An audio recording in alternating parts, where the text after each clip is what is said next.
How do you refute the facts when everyone seems to have facts that support their argument? The irony of persuasion is that when your goal is to convince, you become less convincing. And when you stop trying to convince, you become more convincing. Nothing provokes resistance faster than the feeling someone is trying to compel you to agree. So, what's the key to breaking a heated argument with dueling facts? How can you present your facts in a way that takes down the temperature rather than pouring gas on the fire? First, you reduce the temperature when you reduce the tempo. Lower your volume. Slow down your speech. Anger and conflict have a tempo, and the tempo is fast. The faster the tempo, the higher the conflict. By talking slower, you will literally inject more safety into the conversation. Lower volume can do the same.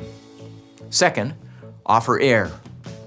If the other person has more they want to express, just let them do it. Give them airtime. Listening to others is like giving them oxygen. Robbing them of respectful hearing will make them fight harder for air. But before you do, ask for a turn.